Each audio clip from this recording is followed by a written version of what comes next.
చెప్పలేదు. నేను ఒక సిన్సియర్ హార్డ్ కోర్ కార్యకర్తని. ఏ పార్టీలో ఉన్నా కమిట్మెంట్‌తో పనిచేస్తాం. అదేవిధంగా లాయల్‌గా ఉంటాం.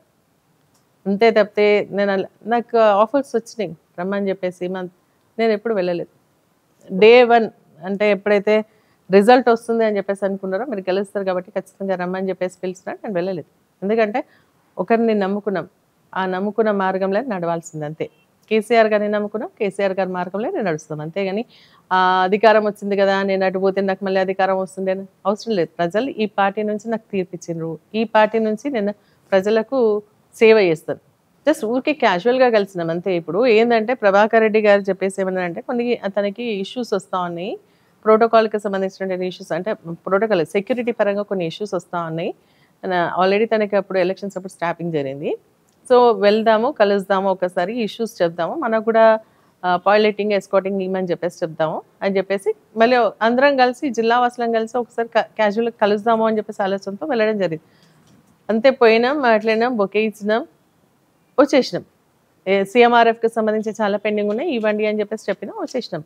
కానీ అక్కడ ఎంత కుట్ర జరుగుతుంది, ఏదో మళ్ళీ అక్కడ నుంచి ఏదో మెసేజ్ వచ్చింది, సీఎం గారి సొంత అంటే కేసీఆర్ గారి సొంత జిల్లా నుంచో వచ్చిండ్రు, కలుస్తున్నారు అని చెప్పేసి ఏదైతే చెప్పారో అప్పుడు మేము దాన్ని తీవ్రంగా ఖండించడం కూడా. మేము ఎప్పుడు పార్టీ చేంజ్ కావాలనే ఆలోచనతో వారి దగ్గరికి వెళ్ళలేదు.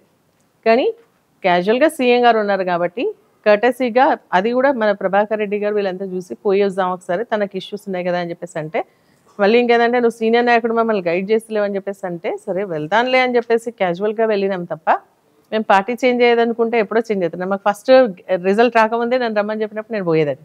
ప్లస్ ఇంకొకటి ఏంటంటే మేము ఆడికి వెళ్ళాలని కూడా ఆ రోజు అనుకోలేదు. ఎప్పుడన్నా టైం తీసుకొని అందరం కలిసి వెళ్దాము అని అనుకున్నాము. అయితే ఒకటి ఆ రోజు డీజీపీ గారు, అడిషనల్ డీజీపీ శివధర్ గారిని కలుద్దామని చెప్పేసి అనుకున్నాం. ఎందుకంటే ఈ ఇష్యూస్ అన్నిట్లో వస్తూ ఉన్నాయి కాబట్టి మాకు కలుద్దామని చెప్పేసి అక్కడికి వెళ్ళిన తర్వాత ప్రభాకర్ గారు టైం తీసుకున్నారని చెప్పేసి అని వెళ్దామని చెప్పేసి అని అక్కడికి వెళ్ళి చట్టు సడన్గా వెళ్ళిపోయిందే తప్ప ముందు ప్లాన్ చేసుకొని వెళ్ళింది అయితే కాదు. అంటే ఒకసారి రాజకీయంగా మనం ఇన్వాల్వ్ అయిపోయిన తర్వాత పూర్తిగా డెప్త్గా వెళ్ళిపోతాం.